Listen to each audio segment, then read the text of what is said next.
You know, it's like everything else in life. Sometimes you need some longer time training and developing and analyzing stuff and getting better. And I took the time that I felt that I needed. You're obviously a big, muscular, strong man. Do you think you should be getting more knockouts in the UFC? Well, I have 3 finishes, so I mean, 5 fights, 3 finishes. That says a lot. And to go in there to be someone with such a prominent boxing background, do you think that really will show that you can hang with people on the feet as well? you know, I train with the best stand-up guys in the world, K1 fighters, and I train with Alexander Gustafsson, and I'm comfortable. You know, I fight these guys that are a lot taller, and a lot of people see that as something harder, but it's all about adapting your style of fighting. Yeah, how much do you train with Alex help you to do terrain and striker?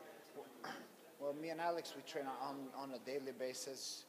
We do all kinds, grappling, wrestling, stand-up. So we do all the training, and it's so good because we combine the different styles.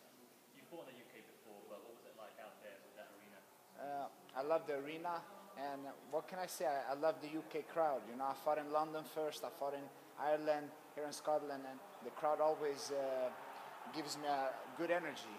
And amazing crowd, you know, and they want to see a show, and I do my best to deliver that to them. Was the plan to stand up with him, or was the game plan to maybe trying to wrestle him later on? Like I said before, I feel comfortable in all the aspects of the game, and I knew that I could take the fight standing up too, because I know that I have more speed. Speaking of the UK and Ireland, obviously, the next event in Europe will be in Dublin, October 24th. You've obviously fought there before. Do you want to now maybe start a campaign to try and get on that card? Let's see, you know, I just came out of this fight, and let's see what happened, but it's like the most amazing crowd, so here in the UK, so it's never wrong fighting.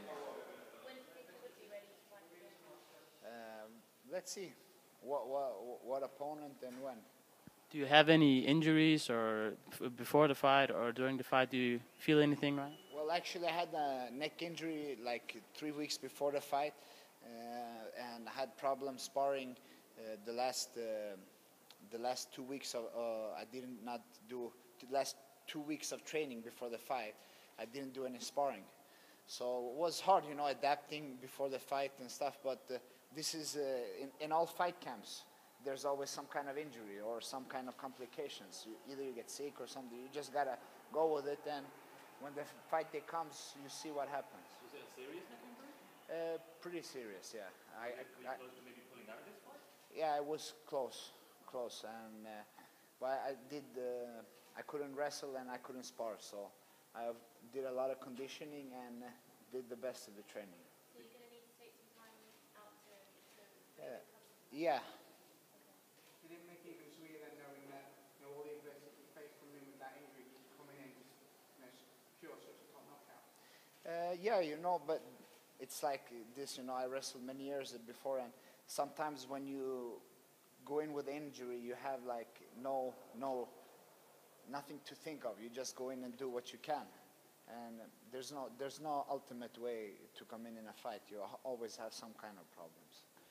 Do you have an opponent you want to face next? Someone you have seen that you want to, get in the cage together? You know, I said I'm ready to fight anybody in the top 10, and you know, my fights, I finished them, all of them, the 3 fights that I won. So I think I can put on a good show, and everybody has setbacks sometimes. In this level of fighting, it happens. So, but I feel good and I feel ready. So. One more question. The fact that you suffered a neck injury, it's very impressive that you were able to still compete the way you did. Does that make this win even more satisfying for you? Of course, you know, it feels good, but it's a lot about the mental aspect. That sometimes it's just faith, you know. You got to test yourself. So, you know, I knew it was time to fight, and it was all in. The goals of Ilir Latifi going forward, is that to just take one fight at a time, or do you have your eye on that belt right away? Of course, you know, I went in the sport to be a champion, so of course I have my eyes on the title one day. So, but one fight at a time, and you know, when you win 2-3 fights, you're there pretty fast. Thank you very much. What does this